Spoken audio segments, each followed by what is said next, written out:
Hi everybody, it's Tatiana, and today I'm coming to do my May wrap-up. May was a predominantly graphic novel reading month, and I'm going to explain why right now, because the first book that I finished in the month of May was The Polished Hoe by Austin Clarke. This was the read-along pick for the month of April that I did not get to make as much headway in as I wanted to because of some things that were going on, like my sister got married. Yay! So I didn't have all of the time that I wanted to devote to this, but I have to say, even if I did, I would not have finished this book in the month of April. To say that I didn't like the book is not an accurate statement. I did like the book, but it's just not a book that was for me. I don't read a lot of literary fiction, and I think this is the kind of novel that justifies that for me, or explains that so well, because it wasn't that this is a bad novel. It's an award-winning novel, and there's a reason why, and it's written very well. The way that things and people and the landscape is described, it puts you in the land of Vimshire. It helps you to understand the people that you're dealing with, and the character of Mary Matilda comes across very well in what she is and what she isn't as you continue to read the story. However, I enjoy reading stories that have a plot. And this story pretty much begins with you already knowing what has happened. And this is the goings-on that take place while she is doing her or giving her confession to the constable on the island, or the officer on the island.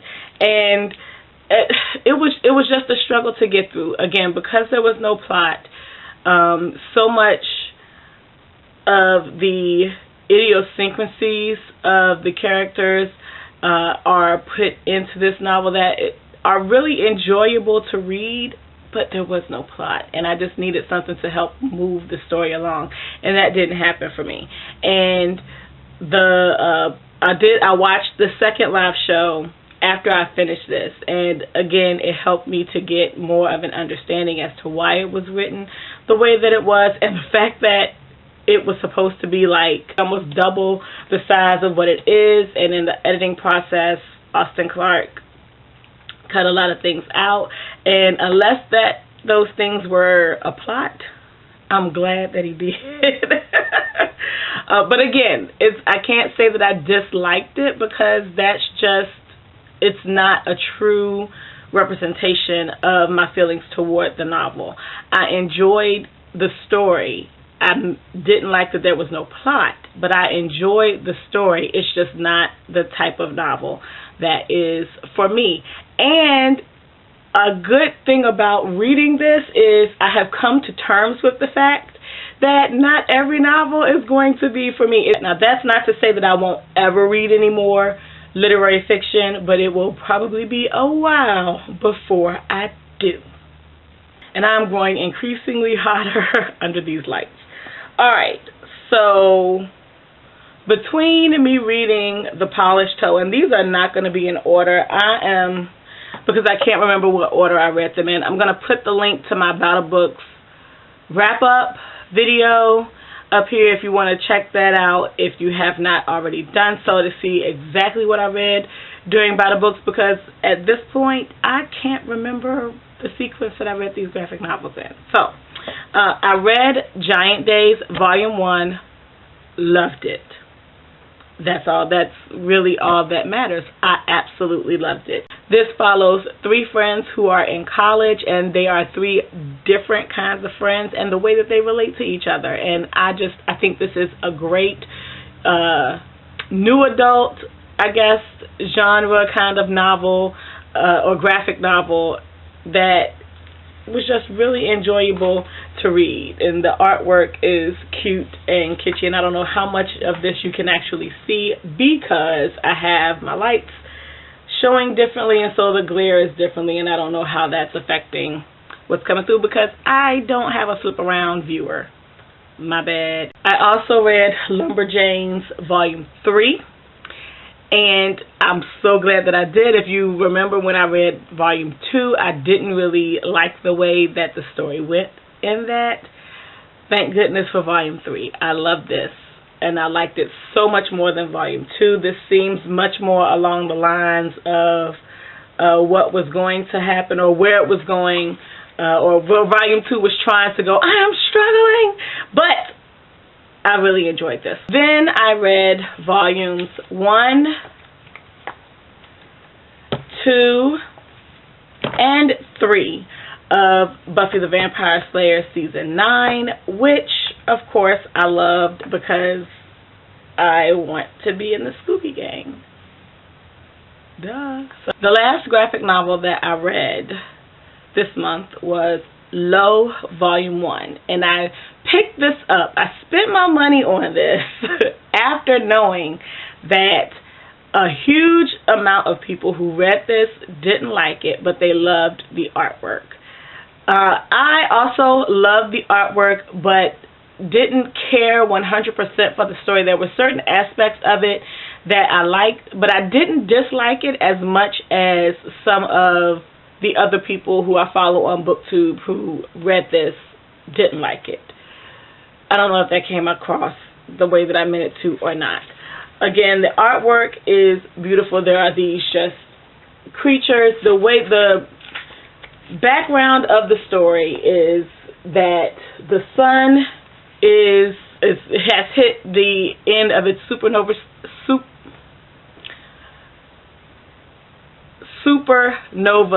stage. I struggled with that, y'all. And it's blowing up, and because of that, to live on land has become impossible. Earth has become uninhabitable, and all of humanity that still existed at the time when this started moved underwater. And so it's like Atlantis on steroids because all of humanity is now living underwater, and you have your cities and things that are all underwater. And there is a character who there used to be missions where probes were sent to see if there were inhabitable places on Earth that were not being affected by the toxic air that Earth now has, or the land now has, because of the sun being about to blow up. And there's a character who still has that hope that this is going to be found, this is going to happen, and no one else has that hope. And trouble ensues from there, and it's this huge, all big adventure story. That part of it I really enjoyed. I also enjoyed once some of the hullabaloo came, and I don't want to give too much information. I'm reading the back. Okay, yeah, no, I can't tell you that because it's not on the back of the book. But once all of the trouble ensues and the journey that the main character begins to go on gets underway is where the story loses some of its ground. I don't know if this would have been better for a lot of us if we read it as the single issues, because it is a continuous journey, and the author has done a great job of following that journey, but to have it all put together in this form just did not make it enjoyable. But the technology that's available in this novel, because this is thousands and thousands of years in the future, the type of evil that people do, like everything has developed and morphed into something that's much greater than what we even experience today. And so that made it enjoyable as well. But yeah, the way that the story went along was not good. Yeah, so that was that. Volume 2 is out, and I actually did something that you're not supposed to do, and I perused a little bit of Volume 2 in Barnes & Noble because I was really considering getting Volume 2 just because of where this left off, and I was kind of interested in what was going to happen next, and yeah, what I skimmed in Volume 2 kind of killed that. So this is where this is going to end for me. I also started reading The Daylight War by Peter V. Brett. It's now June when I'm recording this video, so of course I'm going to continue reading this in the month of June. I've talked about this series before. I'm not going to say much more else other than the fact, yay. I also started reading 11/22/63 by Stephen King. I am reading that as an audiobook. That is in my car. I don't have it with me. I got that from the library. I'm really enjoying it. I'm actually almost finished with it. I want to say it's 22 CDs, and I am on CD 14. So I'm almost finished with it, thoroughly enjoying it, and I cannot wait until I'm done just to see what the hell happens, and then I can watch the show. And the last graphic novel that I picked up this month, I picked it up from the library, was The Unbeatable Squirrel Girl. And this is the only graphic novel that I have ever DNF'd. I just didn't like it. I read through, I think, the first 2 issues in their entirety and skimmed through the third, and I just could not get into it. And yeah, I didn't finish it, and I'm okay with that. So that is the end of my wrap-up for the month of May. I don't have a June TBR to share in this video. The Tome Topple readathon is happening. I will link my TBR video for that, and up above you can check that out if you want to see what I'm reading for that. I know I'm going to start with Malice, and I'm also going to finish The Daylight War by Peter V. Brett. I don't know what other novel I'm going to pick up for the Tome Topple Challenge still yet. So yeah, that is all that I have for this video, this long video. This will not be the norm, but I just did not want to do separate reviews. But yeah, that's all that I have for today. If you're still watching, thank you for sticking with me. I have new subscribers. Hello, thank you for subscribing to my channel. I'm so happy that you found my channel. I know some of you are subscribed from when we did the Battle Books readathon, and we have communicated on Twitter.